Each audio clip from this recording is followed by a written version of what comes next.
Hey guys, this is a video on a topic that I'm noticing more and more, and it's not going to be a long video. I'm just kind of venting a little bit.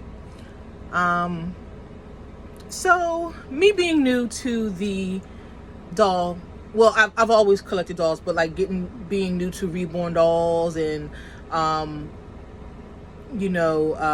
popular dolls and things like that. Doll collecting on a bigger scale than what I'm used to, so I'm learning. But you guys let me know your experience with this. But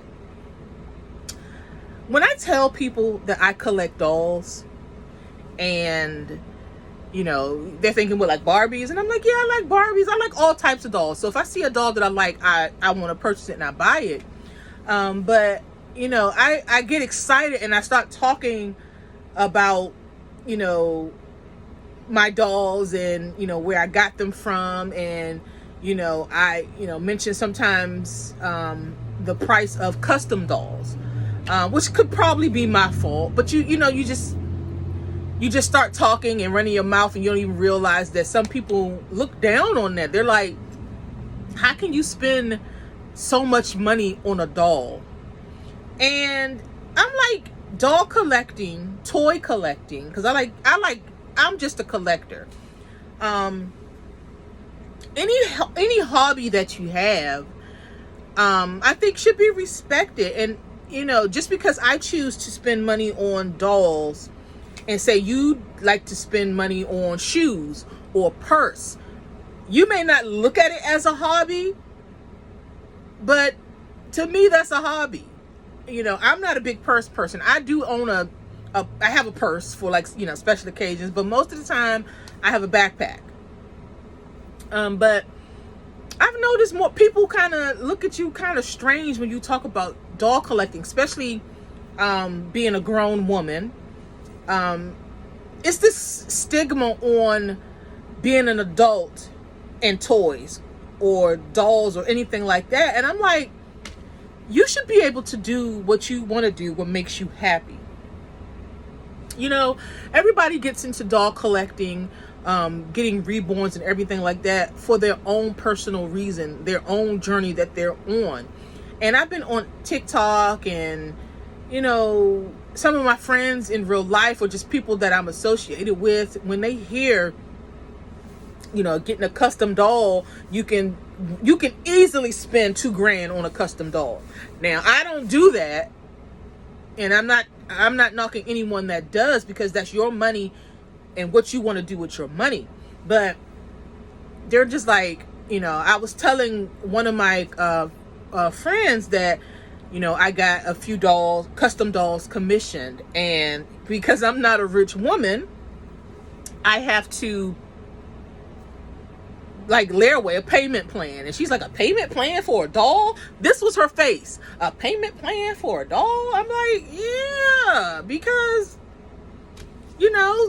this is people don't understand. When you are an artist and you're taking your blood, sweat, and tears and time to create something beautiful that someone can cherish for years, that's your labor. People who work on cars, people who fix houses, people who paint pictures, people who make wedding cakes, custom shoes, clothes, all those things, that takes your time. And just because it's a doll that someone is customly making, shouldn't lose any respect behind that. So yes, I'm on a payment plan to pay for my dolls, because I can't just afford it outright like that. Like some people can, but I can't. And I know I do videos and I do unboxings and things like that. Best believe, guys, I am on a budget. I cut back on my Starbucks. I cut back on my monthly subscriptions to HBO Max and all this other stuff to save. I cut back on doing I'm always wearing these head wraps. I love the head wraps, don't get me wrong, but child, it's a jungle up under here.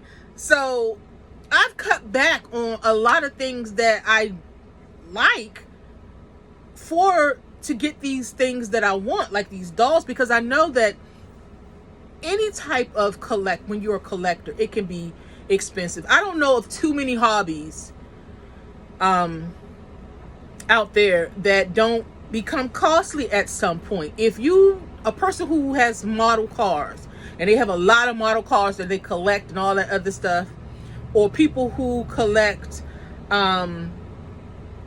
action figures and things like comic books, and you look at their vast collection of these items and you ask them totally, how much do you think all that is worth?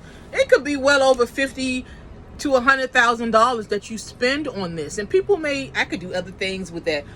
Really, but what are you doing if you had that money? People always say $50,000, $100,000. You know what I could do with that? You're already doing it, but you don't have anything to show for it. At least people who are collectors have something to show for it. I know where my money has gone. My money has gone to my dolls. So when I move into my home, my permanent forever home, and I have a designated area for my dolls, my toys, or anything else that I like to collect, when someone comes into that room and, you know, they ask that question, I'm like, this is where my money went. I can visually see this is where my money went. A lot of people spend money, and next thing you know, you're just like, look around and be like, I don't even know where all that money went, because you have nothing to show for it. And you know, I'm just talking about this, and I'm wondering if anyone of you had encountered this with, you know, friends, families, or people who find out that you collect dolls and the topic of money may come up.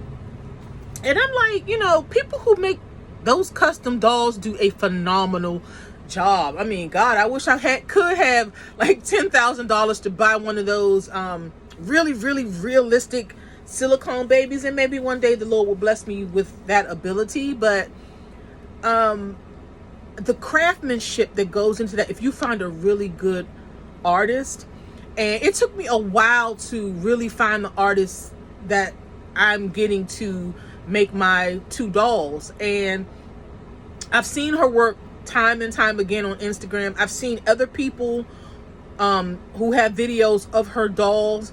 They are immaculate, and I'm gonna put her, once I get my dolls from her, I'm gonna give you guys all her information, because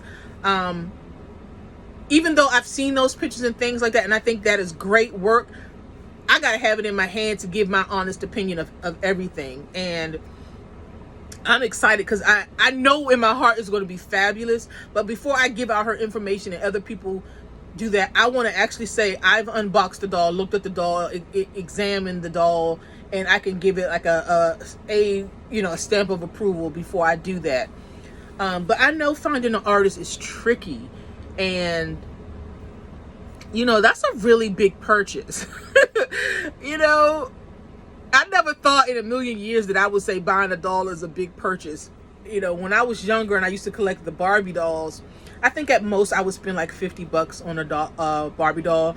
And years ago, Mattel was in working with different fashion designers, and Bob Mackie, he does a lot of Cher's outfits.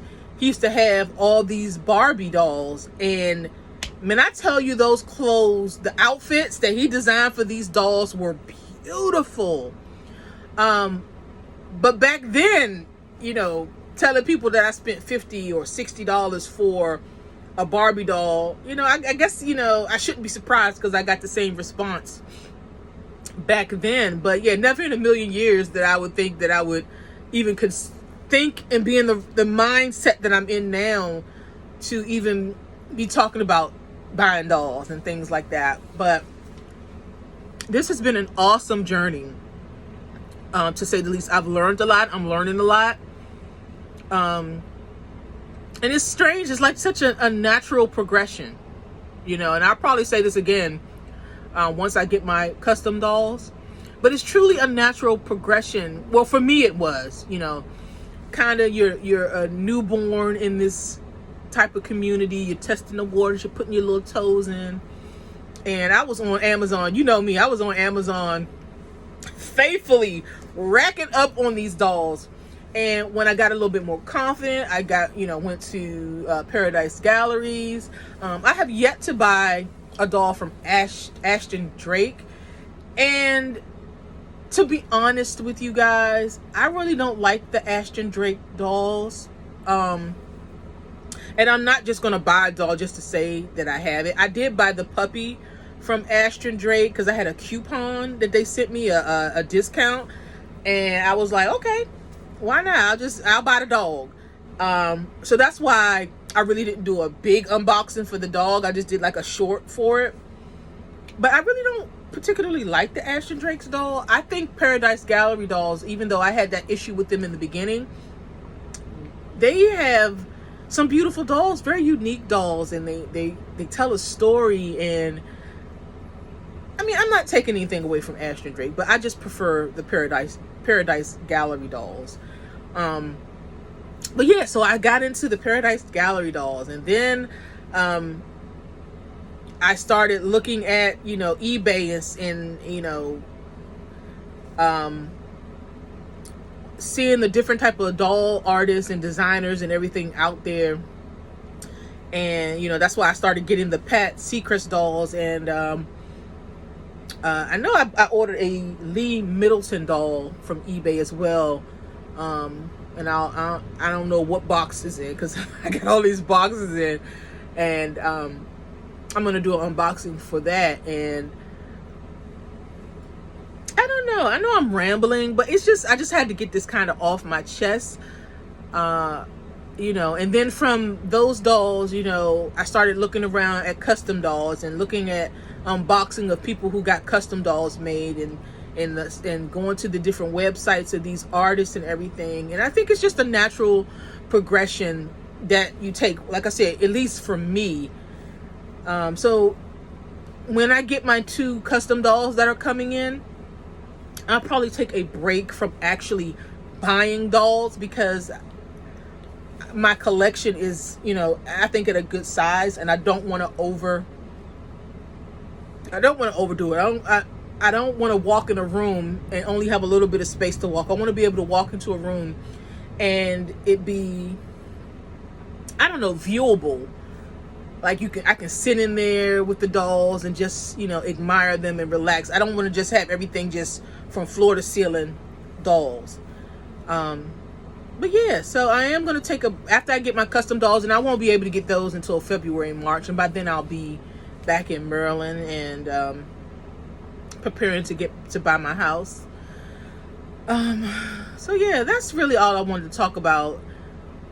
How people have this prejudice and turn their nose up at people who are doll collectors. And I don't think that's right. My hobby is just as important as anybody else's hobby. Your shoe fetish, your purse fetish, your wig fetish, because I know people got wig fetishes. But I'm like, try to have a little empathy and don't judge others by what they like or what they want to invest in, because collecting dolls is an investment. I mean, whenever the Lord decides to take me and I have all these dolls left, whoever I, give them to will be, if they choose to keep them, fine. If they choose to sell them off for something, they'll probably be able to get a little something. But some dolls are definitely an investment, and I think the doll collecting community needs to be respected a lot more than what it is. And I mean, just when I'm on TikTok and how people interact with a lot of the people who have reborn babies, and a lot of people have reborn babies for support, for their anxiety, or they've lost a child, or they can't have kids, and who are we to pick them apart? Who are these people hurting? We're not hurting anyone by getting these dolls. Just because you don't understand why we collect dolls does not give you the right to downplay it, make fun of, or think that these people are crazy. You know what I'm saying? I mean, we can do better as a society, people. And I'm not trying to get all like political and everything, but we can do better. A person's interest is their interest. And if it's not hurting anyone, and if it's bringing that person joy and helping them get over something that they are dealing with in their life, then let them have peace with that. You know, go on about your business, buy your purse, buy your shoes, or whatever else you like. So, okay, that's it. I'm gone. I've vented enough. Let me know what you guys think in the comments. Tell me about your stories, your encounters, what you think. I welcome all the feedback. Let's get a dialogue going. All right, bye.